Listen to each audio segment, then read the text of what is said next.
Hey, beautiful soul. Welcome to Spirit Speakeasy. I'm Giovanni, Joyful Medium. I'm a working psychic medium, energy healer, and spiritual gifts mentor. This podcast is like a seat at the table in a secret club, but with mediums, mystics, and the spiritual luminaries of our time. So come behind the velvet ropes with me and see inside my world as I chat insider style with profoundly gifted souls. We go deep, share juicy stories, laugh a lot, and it wouldn't be a speakeasy without great insider secrets and tips. You might even learn that you have some gifts of your own. So step inside the Spirit Speakeasy. Hey, beautiful soul. Welcome back or welcome in for another episode of Spirit Speakeasy. Today, I want to share with you 5 relationship traps highly sensitive people must avoid and how to overcome them. We're going to learn some of these signs, and I want you to see how many of these you can relate to, whether it's past versions of you or in the present, across any of the relationships that you've had in your life with different people. These aren't judgments, so I want you to keep that in mind, but rather they're challenging sides of some of the most beautiful and powerful attributes of being a highly sensitive person. So these aren't mistakes, but they are traps that we as highly sensitive people can sometimes fall into. And again, it's in any of the relationships in our lives. So while yes, they could apply to a romantic relationship, they could also apply to a parent-child relationship, whether you're the parent or whether you're the child in the relationship, with siblings, with friends, with colleagues and coworkers, with people of authority in your life, with anyone that you've ever had a relationship of any kind with. Just see if you can place any of these own red flags, these red flags in your own life, or if you can even place the emotions that come with them. And I think you're going to really like the suggestions and opportunities for growth and the perspective shifts here, because I know if you're here with me listening on this podcast, not only do you have some sensitivities and some abilities, but you likely also like to do personal growth and personal evaluation and look at yourself to continue to work on yourself and expand to be the version of yourself that you want to be in any given moment. So let's get right into these red flags is the number one of these 5 pitfalls that we can sometimes find ourselves in. The way I titled this number one is what red flags?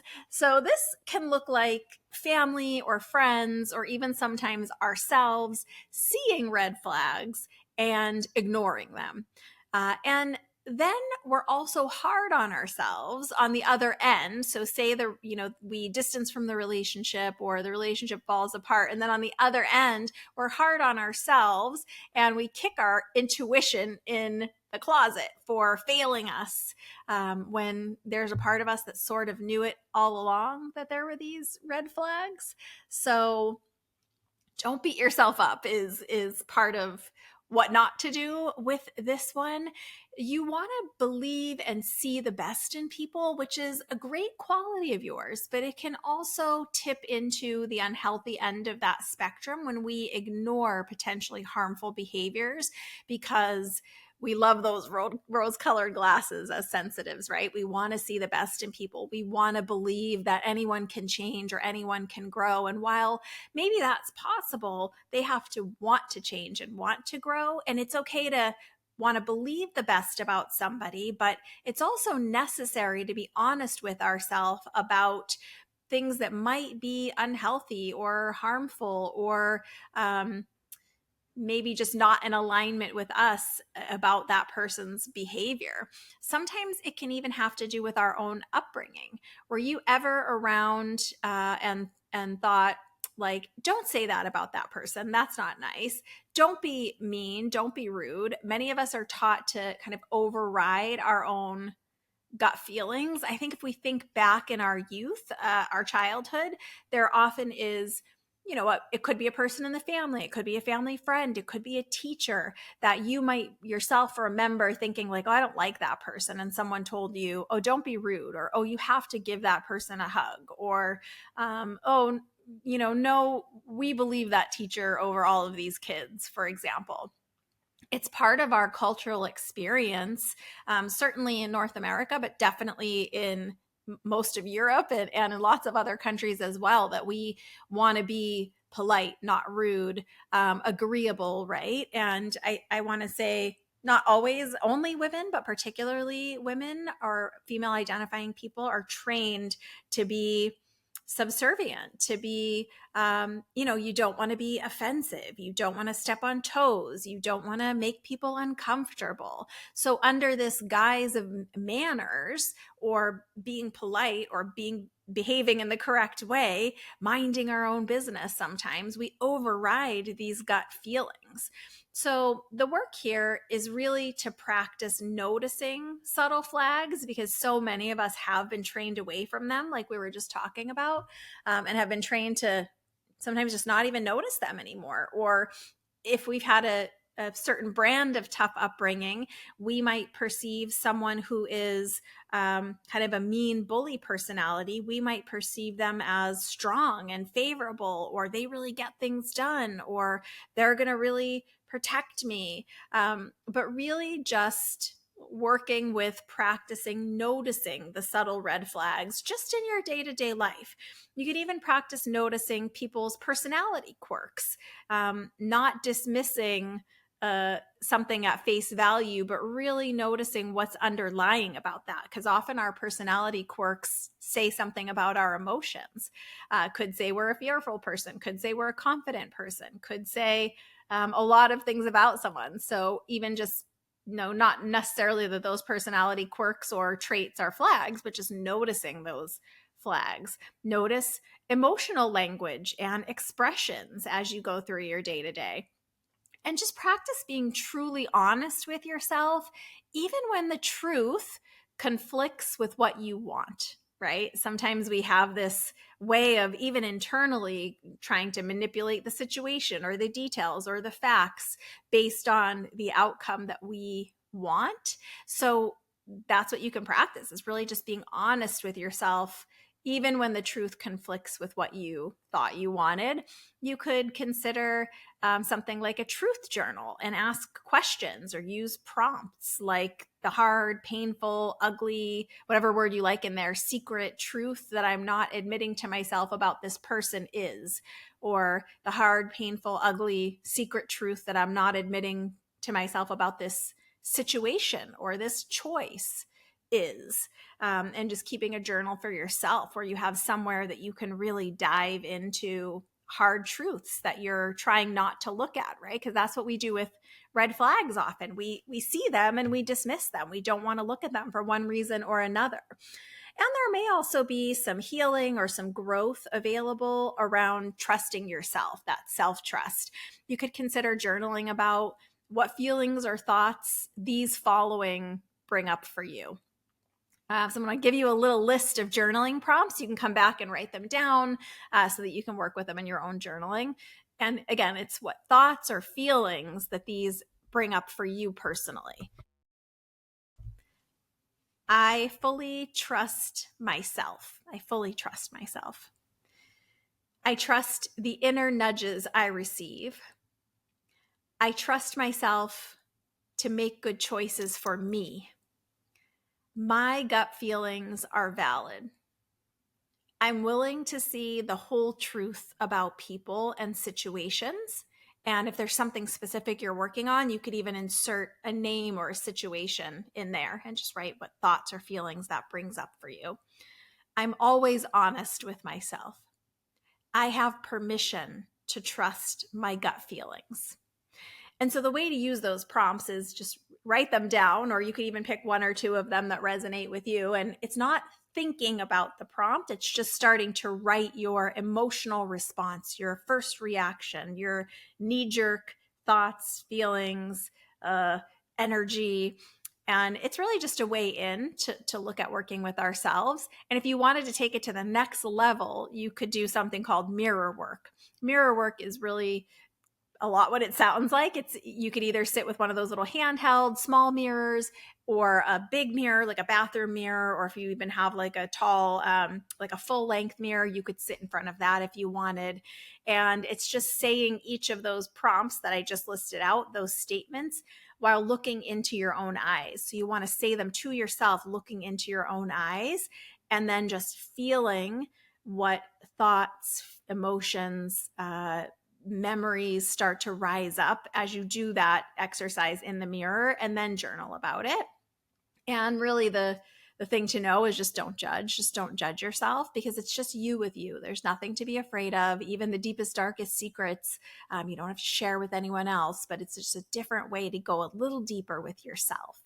And I know red flags are important to all of us. We all need to be able to recognize them. We can move with them so much more seamlessly if we can recognize them sooner and give ourselves permission to acknowledge them and permission to evaluate. It's not even that we need to judge the person that we're aware of the red flags about. It's just, do I want to be in business with this person, or do I want to move further in a relationship with this person? Is this the type of person that I want to engage with going forward? And if it's a situation like a work situation where you realize all the red flags, but you still have to engage with them anyway, at least you know where you stand, and you know how much to let them in or not let them in, or how much to trust them, for example, or not to trust them. So there's lots of ways that this can help you once you start getting the hang of it.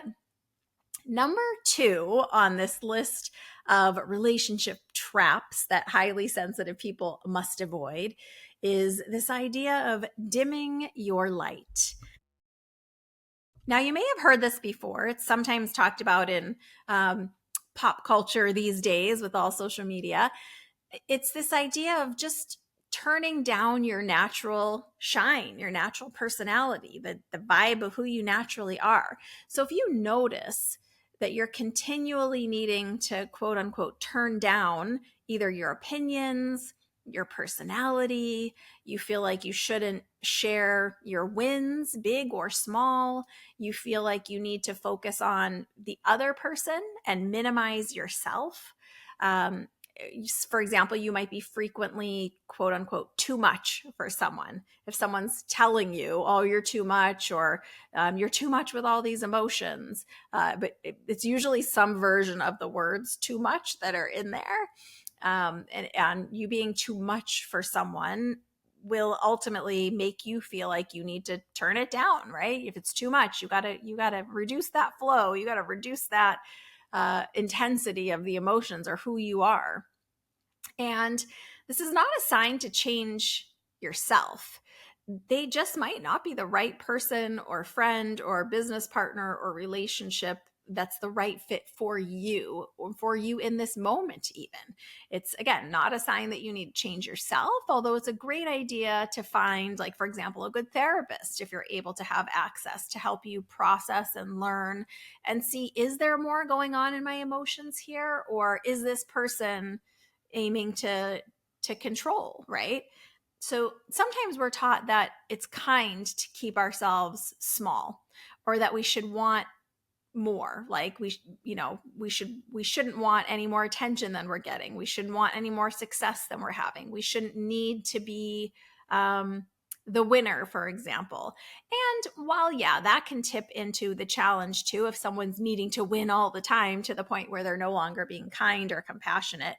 But it's okay to let yourself go for something that you want. It's okay to, if you feel like you want to have an art show and show your art, that's not you wanting more attention. That's you wanting to share your art. So really paying attention to areas that you're noticing that you're wanting to pull back the way that you express yourself.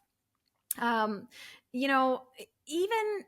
in some cultures, right? Like, within our own countries, we have these subcultures and subgroups. So lots of us fit into lots of different categories, right? So even in the culture that you were raised in or that you exist in now, some people hold this idea that it's frowned upon to shine or to stand out. It's like you need to blend in, you need to fit in, you need to be the same as everybody else.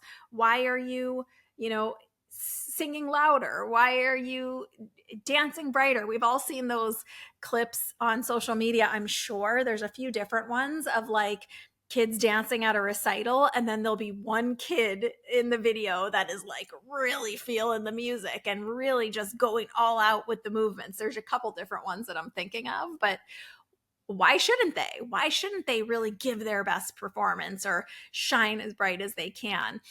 Why would they need to focus on the other people around them and try to match that energy? Why can't they just be themselves? So if you think you might be dimming your light, I certainly can recognize lots of relationships that I have done that in the past and made that other person's needs more important than mine, wants more important than mine, been more attentive to them than my own needs, put my own needs to the back burner to make them feel more important because they needed that, for example.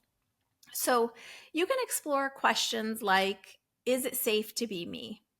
Now, some of these questions, when you listen to them at face value, our natural inclination can sometimes be like, is it safe to be me? I'm me all the time. What are you talking about?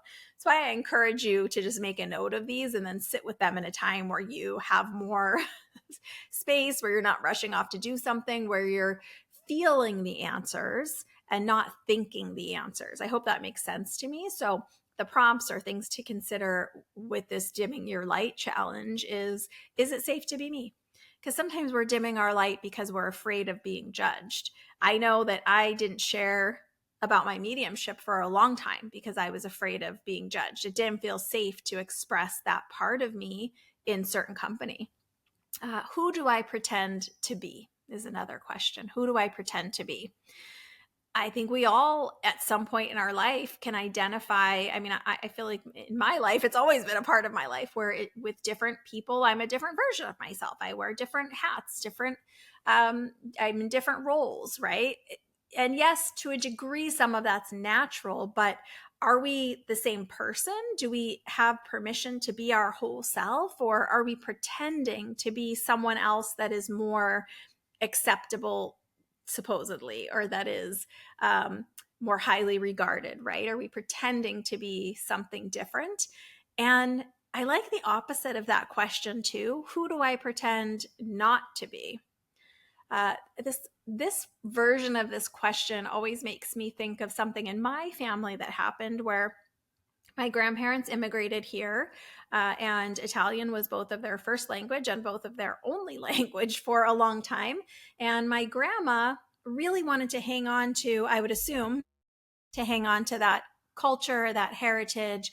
And she didn't really learn English. The truth is, she could understand a good bit, but I only ever heard her speak in Italian. Once in a while, I would hear a word or two in English, but I only ever heard her speak in Italian. And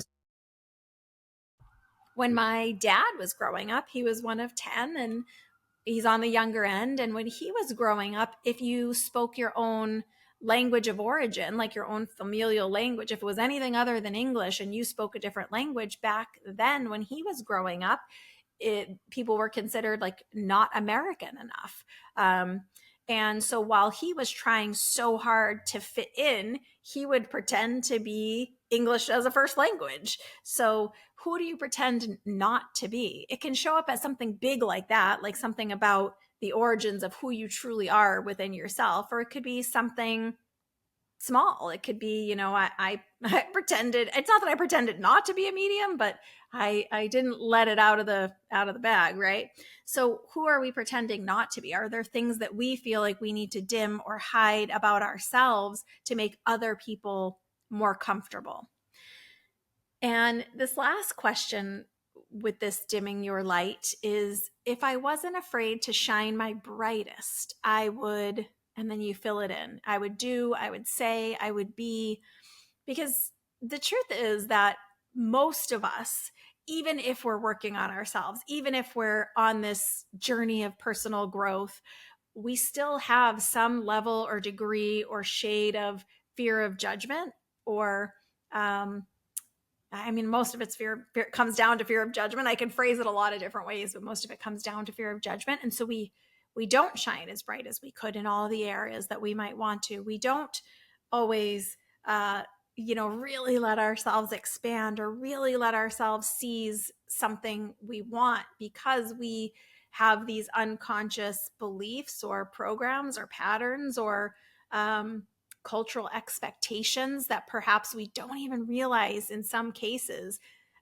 We might have grown a lot, but we might still have these little shades of this being afraid to shine our brightest, right? And it could be fear of judgment, it could be fear of failure, but really just continuing to identify those areas and ways that we might be dimming our light, sometimes in relationship with people, but sometimes in relationship to our community or our family group or the bigger group of our community, right? Like our state or our country or a platform or a group that we might belong to. So that's that last question. If I wasn't afraid to shine my brightest, I would do, say, be.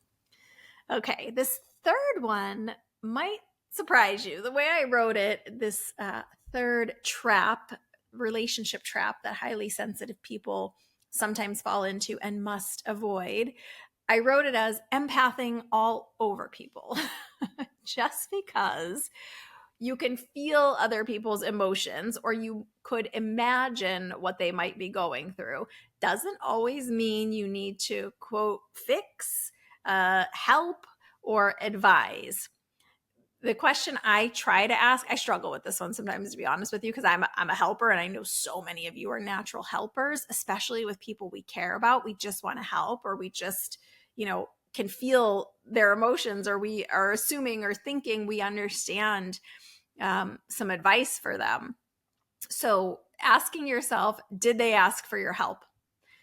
And how often, kind of start trying to notice and keep track of how often do you find yourself offering advice that no one has asked for, or going out of your way to do something that no one has asked you to do, putting yourself out, for example, to help someone else, not you, who didn't request you to help in that way.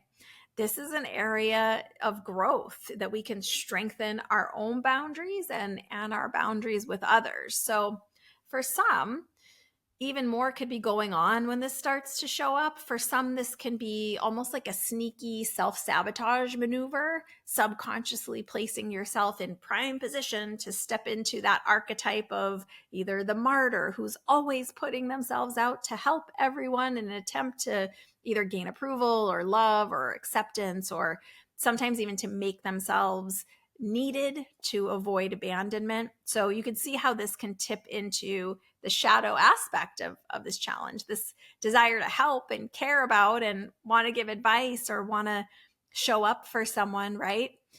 And what you can do is, instead of just assuming what someone might want or need, you can ask them, would XYZ feel helpful to you right now? Or are you hoping for me to give you some advice in this conversation, or would it be more helpful and supportive for me to just listen and you can just share? Let me know what feels good to you. So you could even just ask if you're not sure. It's something that I have been trying to get into the habit of doing. It can be challenging from my perspective, because in the office, like with my work, if I'm doing coaching or sometimes as part of a mediumship reading or an intuitive reading, people do want some guidance. They do want some advice. And sometimes it's from me and my experience. And sometimes it's from me blending with their soul and understanding their soul's guidance or their loved ones on the other side. So a lot of times in my life, when someone's coming to me, it is for advice or help of some kind. And even before I did this work, as a lot of sensitives are, maybe this is you too, we do tend to be that person that people come to for advice, for guidance, for help, for support, for our opinions. So it can be tough for me to not step into that automatically and not even consider whether that's what's happening in this situation or if it's just my natural go-to. And the truth is, when I was young, maybe that's how I found a way to make myself more valuable was being that person who I was always the teacher's helper. I was always there to clap any eraser or do any chore or stay after and help anyone. So in some ways we maybe, like I did, used it as a defense mechanism or a helping mechanism to get us a little more attention or to make us feel a little more valued or a little more important or recognized, or just because we have a helping heart. That's how a lot of us are. But are we empathing all over other people when that's not what they need? Maybe that person doesn't need my guidance or my advice or me to fix their situation or help them. Maybe they just want me to listen. Maybe there is something I can do, but am I asserting it all over them, or are they asking for it? It's a nuanced point, and a lot of you that listen are advanced and have been empathic or have been that person who people come to for a long time. So I know this won't be new to you to recognize that people come to you, but just start recognizing, what is it they're actually asking for you to do? And are you ever clarifying, even if it's a position where the person's coming to you and sitting down in your office and sharing something hard going on with them? Do you spring into the advice giving? Do you spring into that natural helper? Are you assuming what their emotions are? Are they telling you their emotions? Just because you can feel some nuanced essence of their emotion, the truth is it's lighting up a resonating or similar emotion in you. So if I'm sitting with you, for example, and you're telling me a story about something that's really hard that's happening in your life right now, I might assume one emotion because it's lighting up a similar emotion in me. So if I've had a situation that triggers a similar emotion that I haven't healed, that I haven't processed, as an empath, I could easily misunderstand what exactly that emotion is that you're feeling. And it could even be misunderstanding by a small shade. Maybe you're frustrated and I'm perceiving it in my emotions as stressed and overwhelmed. Well, those are almost the same, but not quite, right? So I might give different guidance to someone who I felt or assumed was stressed and overwhelmed than someone who is just frustrated. So one, are you clarifying, right? Are you saying, it sounds like you're saying you feel this. Is this how you feel? You could do it that way. You could just be open and listen and say, tell me more about that. Tell me more about those feelings. You could directly ask them, is there something I can help you with? Do you want some advice? Do you want my opinion? Would it be more helpful for me to just listen and let you share your feelings? So just kind of clarifying. And I know it feels a little weird when we're just getting started doing it, especially for me. I try to do it with the people closest to me in my family and in my friend group. So it can feel a little awkward or a little, I don't know, therapy talk to just say, how can I support you right now? Is there something I can do to show up for you or to make you feel supported right now as you're going through this? If this sounds like you, if you're someone who is sometimes empathing all over other people, it likely means that there's deeper healing and understanding available to you right now as you explore your own patterns and parts. We all have these different parts of ourselves, right? And these different patterns that we can sometimes be unconsciously subject to. So it's really just starting to notice when people do share things with you, or even if they're not sharing, maybe you just work next to somebody, or maybe you just are seeing a friend for lunch and they're not actually sharing what's going on. You're just feeling it there and wanting to give advice or help. Just start communicating a little differently. Instead of just using your gifts as an empath, start using your gifts as a person and communicate with them. Ask them, what can you do? What would feel supportive? What do they need? How do they feel? It's a beautiful thing to be an empath, but it does cross boundaries when we are just inserting ourselves or asserting ourselves over someone, and it can start to make that help that we want to give feel not so helpful. So just make sure that you're directing all of that love and help and goodness, which is a beautiful part of you, in a way that that person's going to receive it the way you intend, right? Because we don't want someone feeling like we're like oppressing them with our our love or with our help. We want them to feel good and supported and cared about.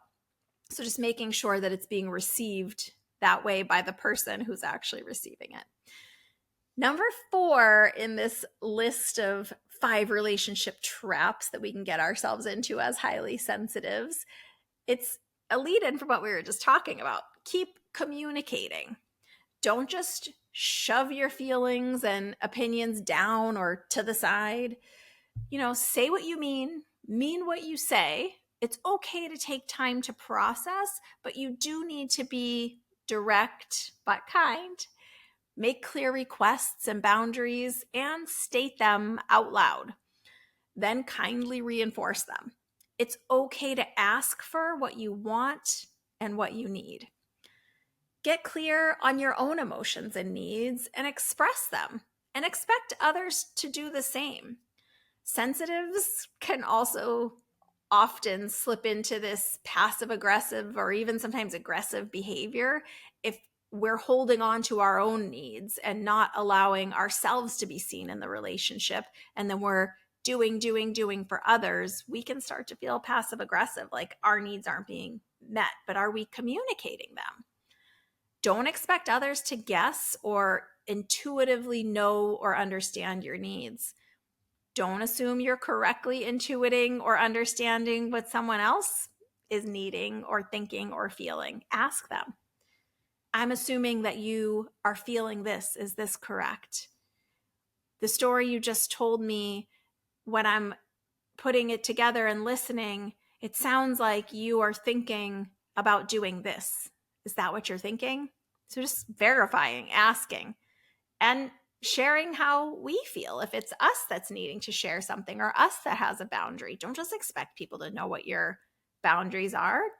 If you've been someone that has always obliged when people have asked things, even if you didn't want to, it's not really fair to be mad at them for continuing to ask. Maybe they think you like showing up in that way. State your boundary. If you need me to make a item for the bake sale, I'm going to need 2 weeks notice. And I need to let you know that if it's shorter than 2 weeks notice, I'm not going to be able to grant that request and show up with a fresh bake sale item. If you let me know within 3 days, I could get something prepackaged. But if you want something homemade, I really need 2 weeks notice. Thanks.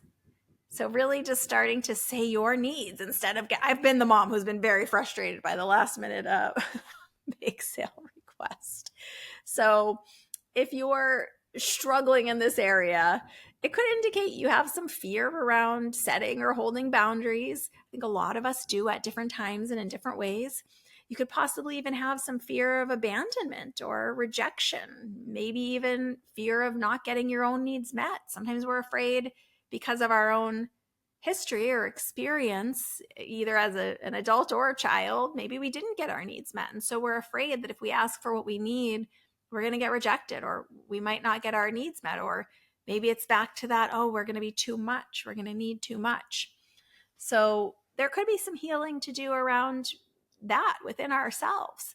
For many of us, this could come from, like I said, experiences in our past. And many of us didn't grow up with a lot of permission to express our needs. I grew up in a time, probably like a lot of you, where I wasn't always getting asked how I felt about things or what I needed to feel safe. That just wasn't what happened in that time period. For most sensitives, communication about our own needs and wants can feel really vulnerable and often very outside of our comfort zone. I know I'm asking you to look at some things today that are outside of your comfort zone.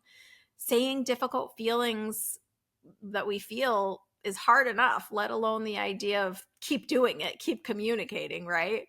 There may be some deeper work and healing and growth for you to have around your own ability to be vulnerable with your chosen family. Feelings, might feel confusing when it comes to expressing them. You might realize, I'm not actually clear on what I want here, or what my needs are, or what my boundary is here. So it might give you an opportunity to get even more clear with yourself, within yourself first, and then work on expressing it to others. And it can even feel really scary sometimes to share our true self with others. Maybe people think that I don't know if this example is going to resonate, but when I was a kid, there was a short period of time where my mom decided that I needed to collect clowns. And it's not that I didn't have like some profound fear of clowns. I just didn't have a particular interest in clowns and no affinity. And she told other people, her chosen family, that I was collecting clowns. And so I was little, I was probably 9, 10, 11. I started to get all these clowns. And when someone wanted to give a birthday gift or a Christmas gift, or I started getting weird clowns, I just didn't have the permission or the understanding at that time in my life.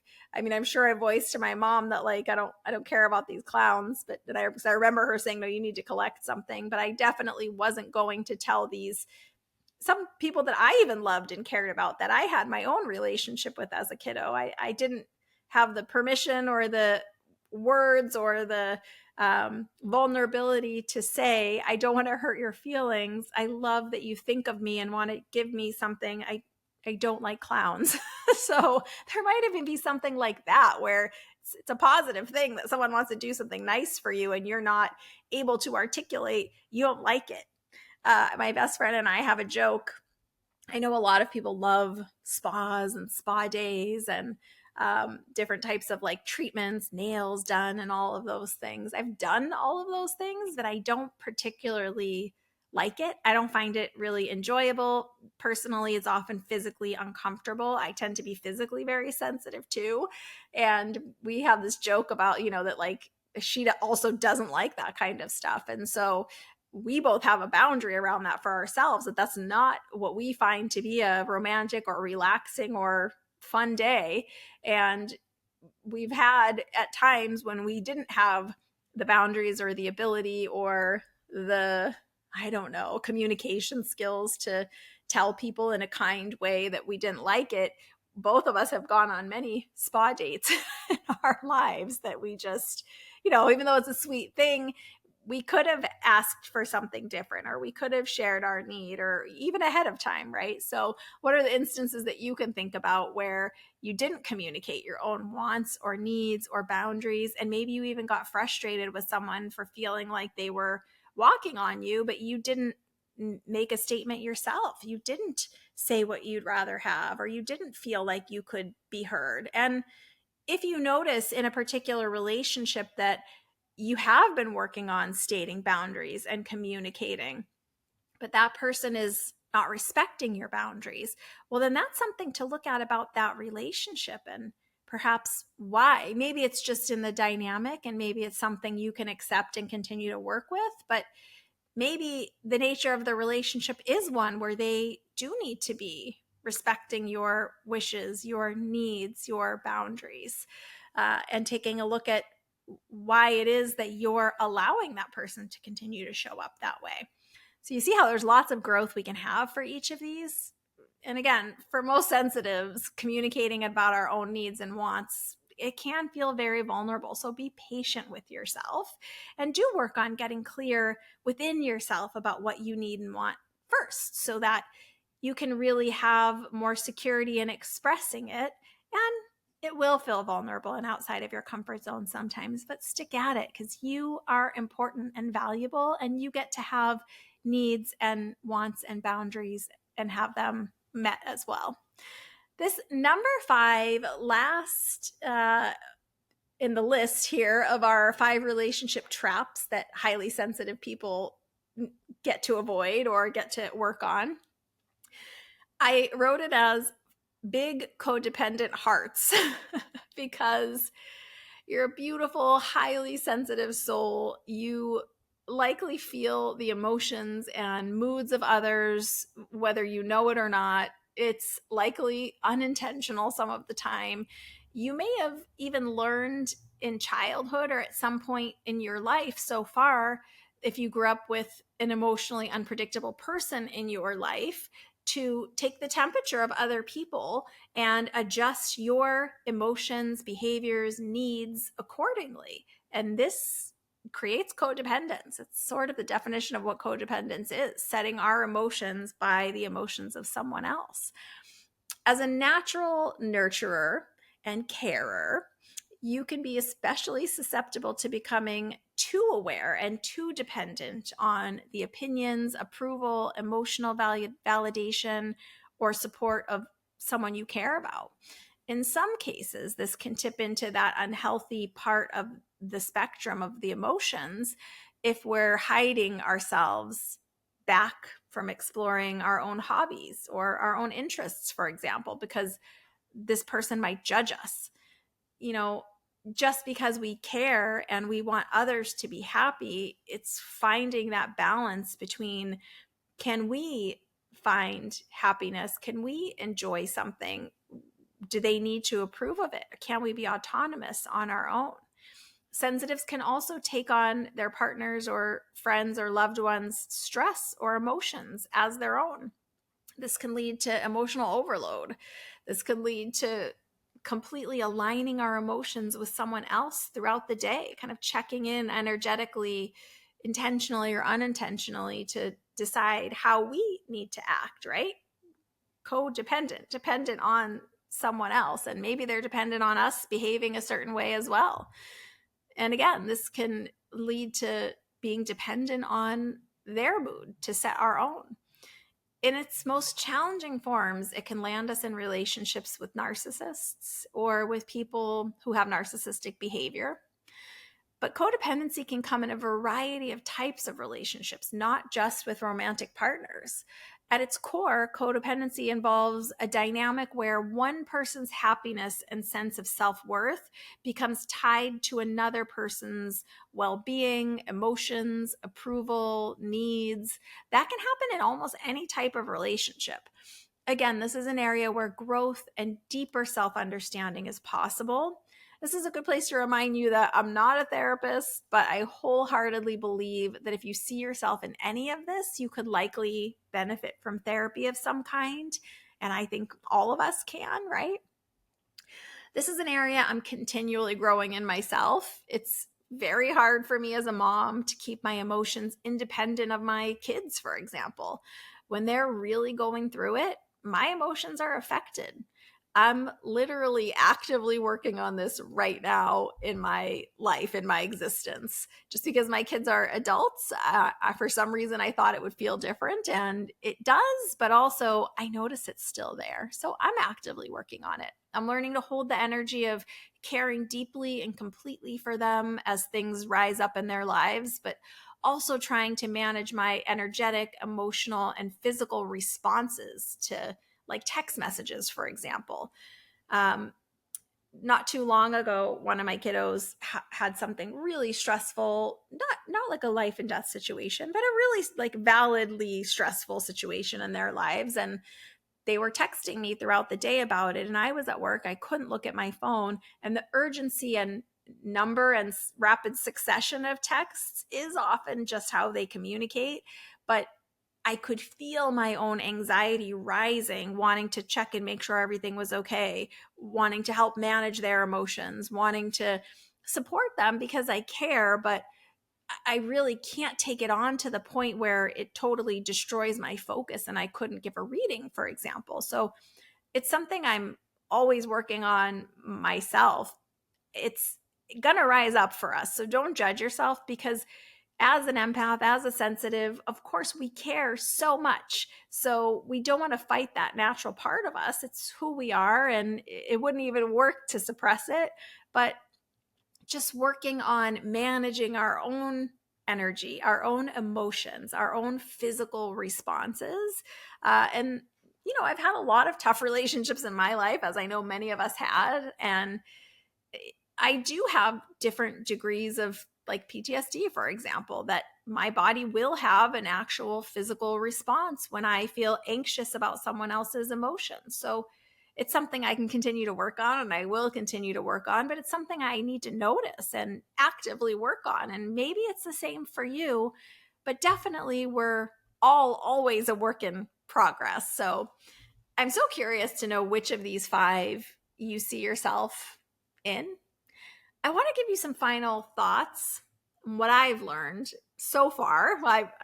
I'm always learning for as long as I have the grace of being here in the physical world. I'm going to continue learning. But at the place I'm at currently in my mid 40s with 2 kids in their early to mid 20s, kind of tipping into mid 20s now, I recently noticed over my years so far these ups and downs in life. Sometimes, for me anyway, it seems like insane ups and insane downs. And sometimes we have an up in one area and a really, really down in another area. Or we're having a fantastic win and our best friend or someone very close to us is in the midst of a terrible loss. To hold both at once, to find the balance between releasing our quote unquote perfect pictures, which is like the way we thought our family was going to look or the way we thought childbirth was going to be, for example, or the way we thought our career was going to go, maybe those perfect pictures of what we thought was going to happen, almost like those perfect scenes in a movie of what we thought things would be like, look like, just kind of letting those go and appreciating the beauty and the disappointments of the messy reality of what we're all experiencing. For many, many years, I felt like I was running in this hamster wheel, just trying to get everything good all at once, all at the same time. And I still often feel this way, if I'm honest. And all I can work to quote unquote control is me. And even that's dicey sometimes. It's never going to stay all okay permanently. You know, those unique fleeting moments that everything is okay all at once, I've learned to try to pause and really intentionally take notice, to take a deep breath in, breathe in all the energy of that moment, to sit in the gratitude. Sometimes it's when everyone I love feels physically and emotionally healthy all at once, even if other things are quote unquote going wrong. What I'm settling into is this awareness that this is it, the ups and the downs. I think we all know that, right? But somehow in the past few years, I've really understood this truth to a much deeper level. As sensitives, we have multiple layers of awareness happening all at the same time and in every moment. And somehow it helped me to learn to just expect the flow of ups and downs, wins and losses, accept that the direction they'll come from and the timing which they'll come is mostly unpredictable. Along the way, some things just happen, and sometimes shit gets messy. You're always doing the best you can with what you have. Give some love to all of the past versions of you. They were also doing their best with what they had at that time. Keep evolving. Let your inner voice lead you to the next right thing. And don't get too concerned too far beyond that. Be honest with yourself, but be kind. And remember, your sensitivity is your superpower. I hope that you've seen yourself in some of these and gotten some valuable suggestions to continue to grow and expand. And I'm so grateful to you for being here with me today. Let me know which of these resonated with you, and if you have any tips or tricks or tools that you use to avoid any of these relationship traps of highly sensitive people, or how you overcome them yourself, the work that you've done. And if you found this episode valuable or any of the other episodes, I would love it if you would share it with a friend.